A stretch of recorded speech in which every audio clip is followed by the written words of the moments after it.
Oke. Mbak Usnanta nggak ada, kenapa ya? Oke, Mbak Asti, Mbak Sarah, kenapa nih? Oke, gara-gara sinyal ya, bisa saja, bisa jadi karena sinyal. Oke, tapi nggak apa-apa, bisa lihat PPT-nya saja dulu. Oke, bisa lihat PPT-nya saja dulu. Nanti kita buat sesi pertanyaan, tanya jawab ya. Nah, untuk sampling itu pengumpulan data yang dilakukan dengan meneliti sebagian dari anggota populasi. Oke, untuk sampling ini, sampling itu sama dengan sampel. Sampel berarti contoh. Contoh berarti satu saja dari populasi. Nah, berarti kan tadi kan populasi sekumpulan tuh, sekumpulan sampel, sekumpulan contoh. Nah, sampling satu saja, satu dari populasi diambil. Nah, sampling ini dia lebih mudah diteliti daripada populasi tadi. Nah, untuk sampling banyak keuntungan yang diperoleh dengan hanya meneliti sampling. Contohnya adalah menghemat biaya. Jelas menghemat biaya karena kita tidak perlu banyak orang untuk meneliti sampling. Kita bisa pakai satu orang saja untuk jika samplingnya hanya dibutuhkan 5, nah itu tidak perlu banyak tenaga kerja. Nah, sementara kalau populasi yang dibutuhkannya adalah 5 populasi, nah itu bisa saja semuanya itu dari satu populasi berjumlah 50 kali 5 kan 250 tuh Mbak Mas. Jadi kita butuh banyak tenaga kerja, bisa sampai 6-7 orang untuk meneliti supaya keakuratan daripada data yang diperoleh bisa benar gitu, nanti nggak salah lagi begitu Mbak Mas.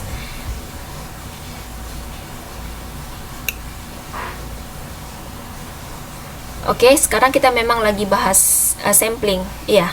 Oke, untuk Mbak Evi Handayani, kita memang lagi bahas sampling. Jadi berarti sama ya semuanya ya. Oke. Kita lanjut.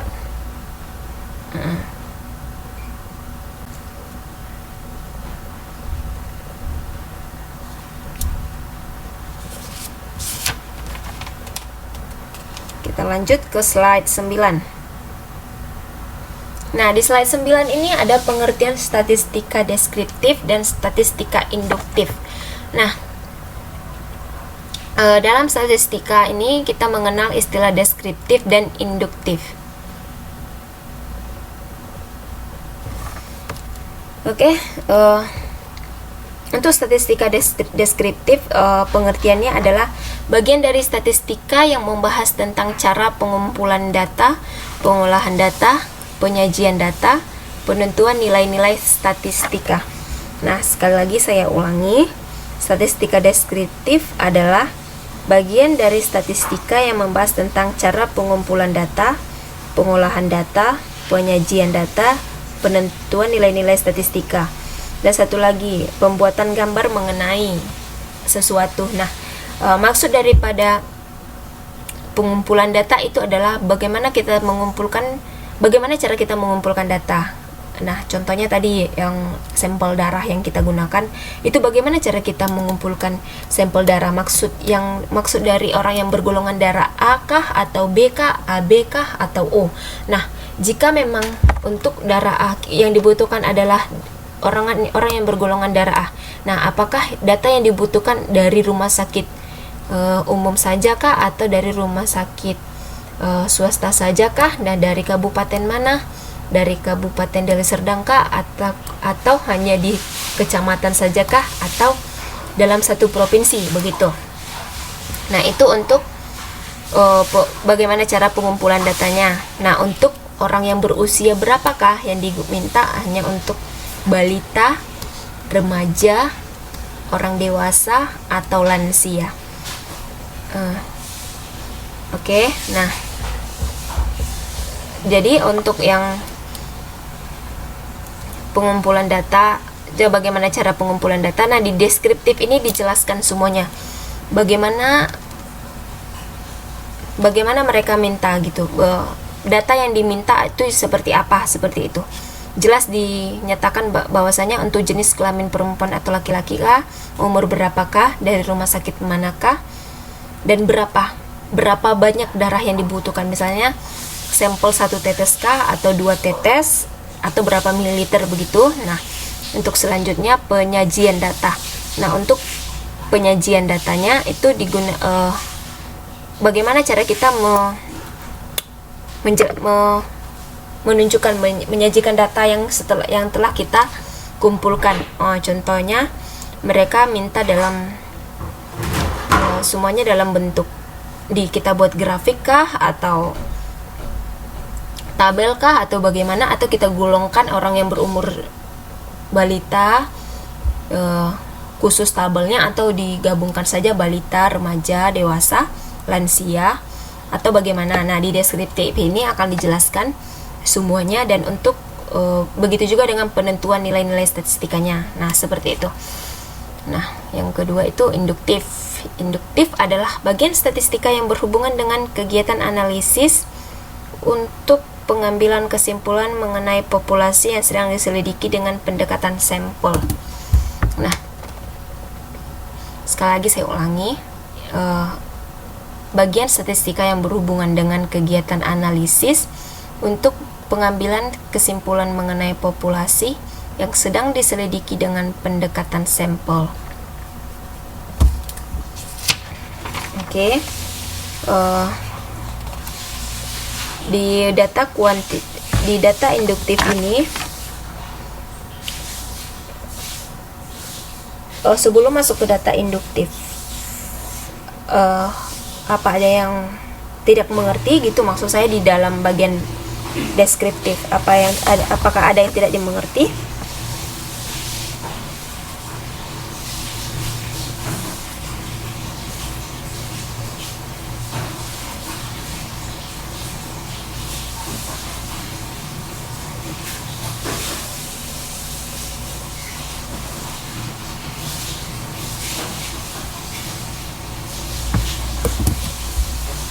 Ada?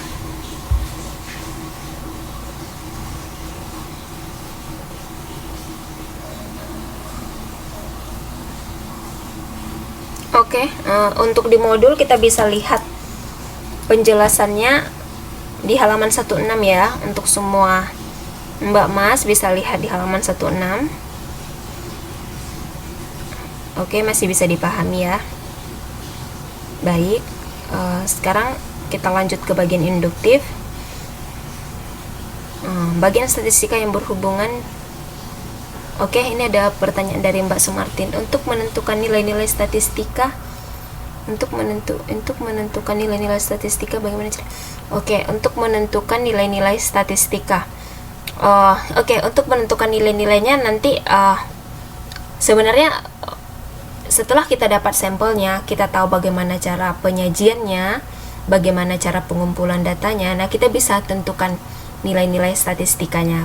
Caranya adalah, nah itu tadi di bagian deskriptif ini nanti bakalan dijelaskan bagaimana sih si peneliti menginginkan datanya. Contohnya, dia ingin menentukan nilai-nilai statistika orang yang dari orang balita yang menggunakan orang usia balita yang bergolongan darah A pada jenis kelamin perempuan berapa banyaknya. Nah, kita harus hitung semuanya. Misalnya dari semua rumah sakit mereka minta nih, misalnya nih dari semua rumah sakit mereka minta orang yang bergolongan darah A, balita, dari semua balita, yang balita-wanita dari semua rumah sakit. Nah, kita harus tentukan berapa jumlahnya. Nah, kita lihat dari semua rumah sakit. Misalnya dari ada 5 rumah sakit nih. Dari rumah sakit A kita lihat ada jumlahnya orang yang bergolongan darah A itu 5 orang. Dari rumah sakit B 10, rumah sakit C 5. Nah, sampai ke rumah sakit 5, dari satu rumah sakit sampai ke 5 rumah sakit tersebut itu kita jumlahkan orang yang bergolongan darah A dengan catatan dia balita dan berjenis kelamin wanita. Nah, misalnya jumlahnya semuanya itu ada 50. Nah, begitulah caranya. Kita harus tahu, kita harus jumlahkan semua dari per rumah sakit berapa jumlah orang yang bergolongan darah A, balita dan wanita, begitu.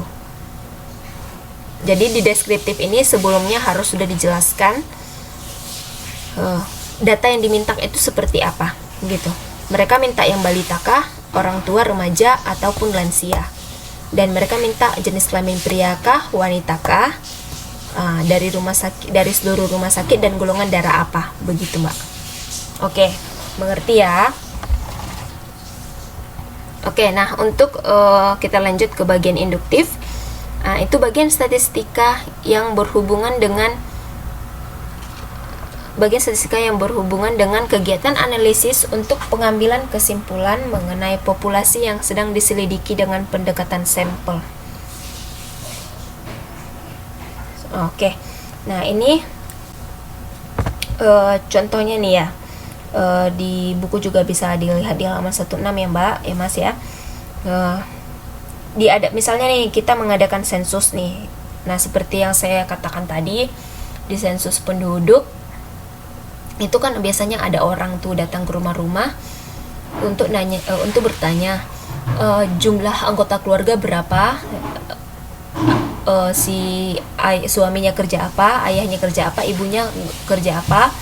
Nah, jumlah anak berapa yang sekolah, berapa yang tidak sekolah, kan seperti itu. Nah, misalnya dari informasi yang didapat dari semua kan, dari setelah mereka melakukan pencarian informasi dari rumah ke rumah, dihitung bahwasanya semua orang rata-rata orang yang ada di kabupaten tersebut, rata-rata masyarakatnya berpendapatan nih, dari sisi pendapatan nih, misalnya 1 juta per bulan. Nah, jadi si peneliti kan bisa mengira bahwasanya dari data sampel tersebut dapat diketahui bahwasanya penduduknya rata-rata berpendapatan 1 juta rupiah per bulan. Nah, itu didapat dari hasil yang setelah mereka menerima informasi dari masyarakat yang ditanya mengenai informasi, mereka kalkulasikan tuh semuanya, mereka hitung rata-rata berapa begitu. Nah, sama halnya juga dengan jumlah anak. Dari misalnya dari informasi yang didapat terhadap hasil wawancara terhadap masyarakat, diterima bahwasanya masyarakat di kabupaten tersebut rata-rata memiliki 4 anak. Nah itu didapat dari hasil wawancara setelah mereka kalkulasi semuanya. Oke. Itu untuk data induktif. Nah, sampai di sini bisa mengerti? Atau ada yang mau ditanya?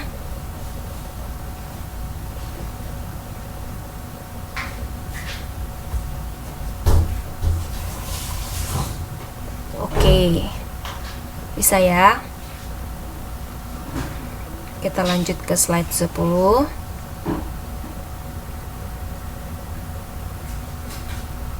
Itu Mbak Yeni, kenapa Mbak Yeni?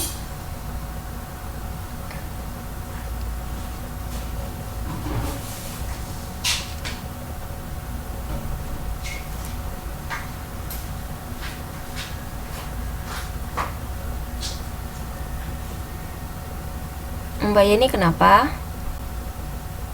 Enggak ada. Oke, berarti mengerti ya. Oke, kita lanjut ke slide 10. Kita masuk ke data intern dan data ekstern. Nah,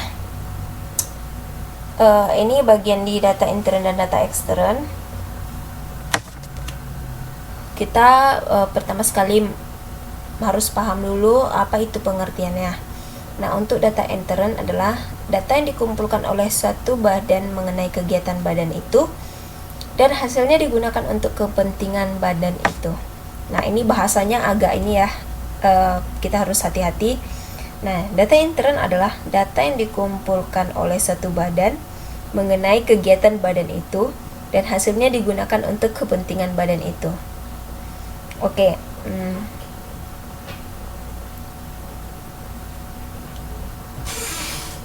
Oke, contohnya nih, ada satu perusahaan yang meneliti nih tentang apa ya, misalnya mereka menghasilkan produk, kita buat makanan. Oke, ini ada orang yang sebentar. Oke, produk makanan misalnya nih, perusahaannya bergerak di bidang biskuit nih, makanan ringan biskuit. Nah, mereka meneliti, kan tadi itu kan data yang dikumpulkan oleh satu badan, misalnya data yang dikumpulkan oleh PT X, nah mengenai kegiatan badan itu, mengenai kegiatan mereka adalah memproduksi makanan ringan, contohnya biskuit, memproduksi biskuit. Nah, jadi perusahaan X melakukan penelitian mengenai biskuit dan hasilnya digunakan untuk kepentingan badan itu. Nah, hasilnya digunakan untuk kepentingan perusahaan X. Contohnya, ada beberapa perusahaan di Indonesia yang memproduksi biskuit. Nah, jadi ada itu, misalnya kita ambil saja perusahaan contoh ya, PT, kita buat aja namanya PT, oke, PT A, kemudian PT B. PT A dan PT B sama-sama memproduksi biskuit. Nah, sekarang yang melakukan penelitian adalah PT A. PT A melakukan penelitian mengenai biskuit jenis apakah yang sedang digemari oleh konsumer pada saat sekarang. Nah, PT A, langkah pertama yang dilakukan PT A adalah mengumpulkan jumlah populasi orang yang gemar biskuit jenis apa. Misalnya, gemar biskuit yang kemasannya kotak, ada yang gemar biskuit yang kemasannya plastik, ada yang gemar biskuit yang dalam bentuk kaleng. Nah, seperti itu. Nah, si PT A karena si PT A ini tadi yang melakukan penelitian, dia harus melihat bagaimana dengan perusahaan kompetitornya, lawannya, perusahaan yang sama-sama memproduksi biskuit. Apakah mereka juga melakukan produksi terhadap tiga jenis biskuit ini, yang tadi kotak, plastik, kaleng. Nah, setelah itu mereka juga tinjau dulu ke lapangan, bagaimana melakukan penelitian ya, bagaimana dengan masyarakat. Masyarakat suka yang bagaimana, kemasan kotak kah, plastik kah, atau kaleng. Nah, untuk itu setelah mereka dapat hasilnya, nah itu kan untuk kepentingan badan itu. Untuk apa? Supaya apa? Nah, supaya si perusahaan A ini tadi tahu bagaimana selera konsumen saat ini.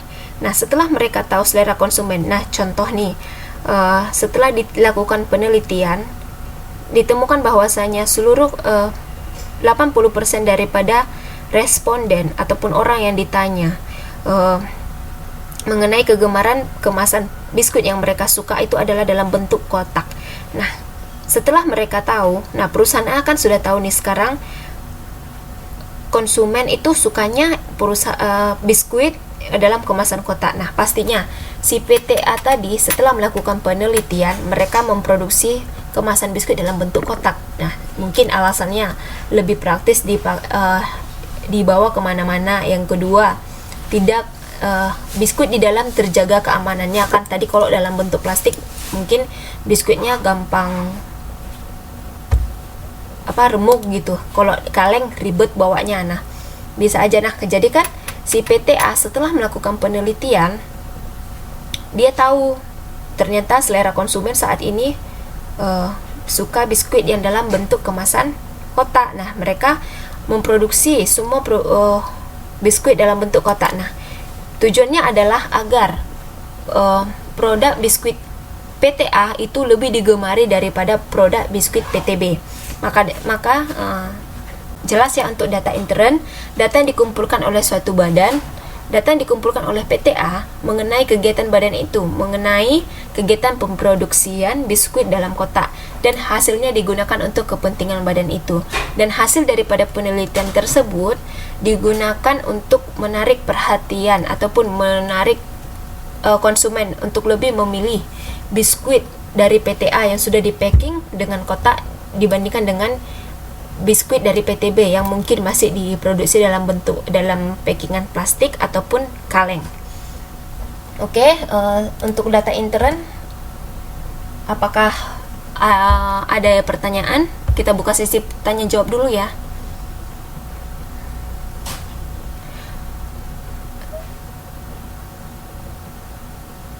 Oke, untuk Mas Usnanta nggak ada suara, nggak ada slide. Aduh, mungkin ini Mas, coba mungkin headsetnya kali atau sinyal gitu.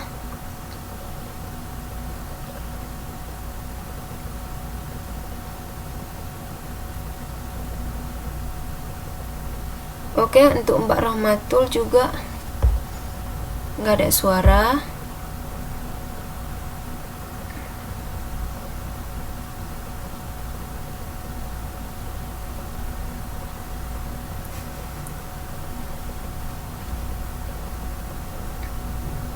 Oke, sampai di data intern ada pertanyaan?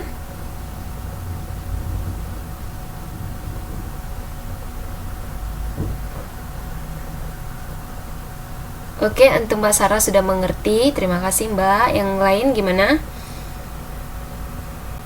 Oke, Mbak Sumartin juga udah mengerti. Yang lain, kalau ada bisa langsung bisa langsung ditanyakan ya, biar kita bahas.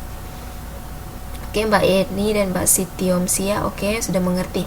Oke, kalau gitu, oke, Mbak Evi juga sudah paham. Oke, sebagian besar paham ya. Kita lanjut aja ke slide selanjutnya.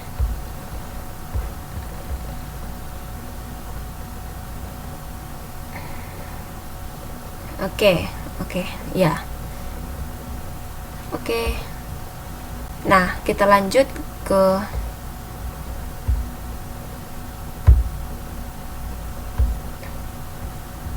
slide 11 ya. Semuanya udah mengerti rata-rata.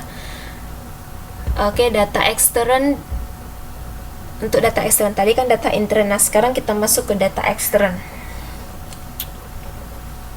Data ekstern adalah data yang diperoleh dari luar badan yang memerlukannya. Contoh, data tentang jumlah pengangguran di negara tempat perusahaan beroperasional. Nah, kita ulangi sekali lagi nih. Data ekstern adalah data yang diperoleh dari luar badan yang memerlukannya. Misalnya, data tentang jumlah pengangguran di negara tempat perusahaan tadi beroperasi. Oke. Ini data ekstern maksudnya X itu kan artinya di luar. Kalau in kan di dalam. Nah, tadi kan data intern kan untuk kepentingan penelitian dilakukan untuk kegiatan perusahaan tersebut dan hasilnya digunakan untuk kepentingan perusahaan tersebut. Itu tadi intern, in di dalam perusahaan semuanya, yang meneliti perusahaan untuk keperluan perusahaan dan hasilnya untuk kepentingan perusahaan. Nah, sekarang data ekstern. X artinya di luar, berarti data yang diperoleh dari luar perusahaan, dari luar badan perusahaan, orang luar, orang yang tidak ada hubungannya terhadap perusahaan. Nah, tetapi hasilnya bisa saja untuk jadi informasi bagi perusahaan tersebut. Nah, contohnya jumlah pengangguran di negara tempat perusahaan tadi beroperasi. Nah, kalau jumlah karyawan kan, karyawan itu kenapa mereka meneliti tentang pengangguran? Karena orang pengangguran kan orang yang tidak memiliki hubungan apapun terhadap perusahaan. Kenapa? Yang pengangguran kan tidak punya, mereka bukan bagian keluarga dari perusahaan. Maksudnya adalah mereka nggak pernah melakukan kegiatan lah, operasi terhadap perusahaan. Kenapa? Karena mereka orang luar perusahaan. Nah, jadi di sini pihak perusahaan melakukan penelitian terhadap jumlah pengangguran di negara tempat perusahaan tersebut beroperasi. Misalnya PTA beroperasi di Jepang. Nah, mereka melakukan penelitian tentang jumlah pengangguran di negara Jepang. Mungkin lingkupannya lebih disempitkan lagi.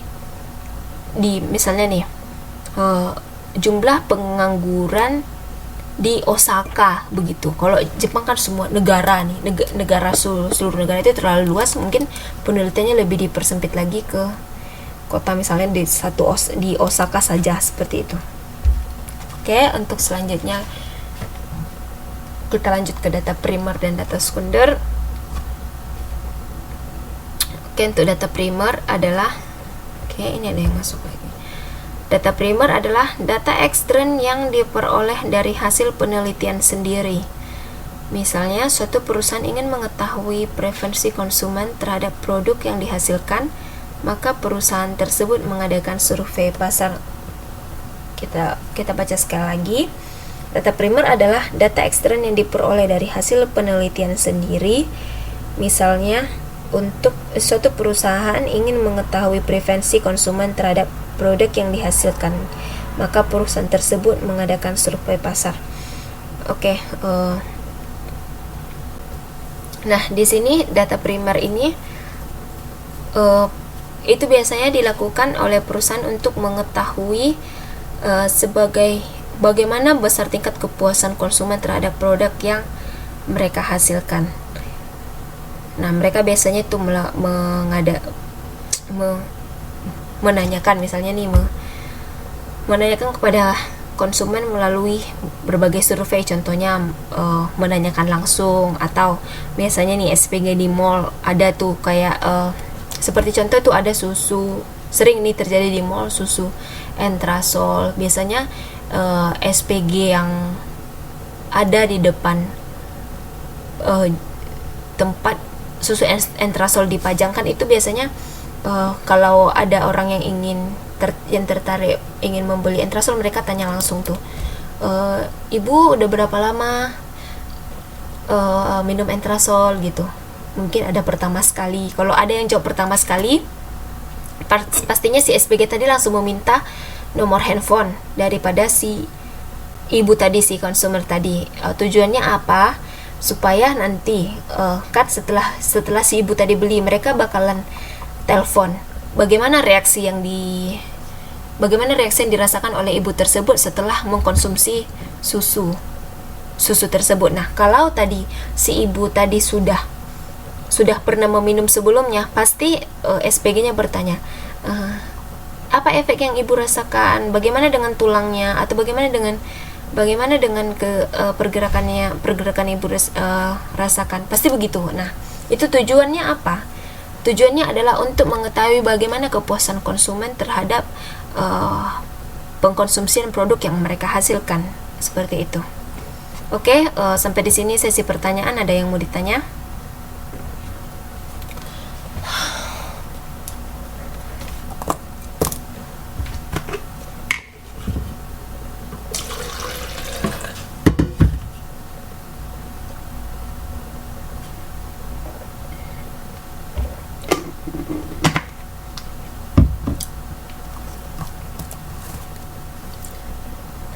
Ada yang mau ditanya?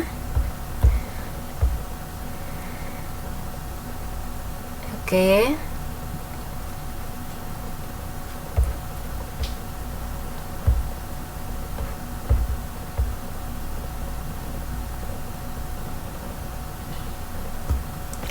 Oke, nah itu biasanya sering sekali dilakukan oleh SPG di mall itu, sales professional girls. Itu biasanya ada itu, langsung mereka tanyakan, minta informasi langsung dari konsumen yang membeli produk mereka.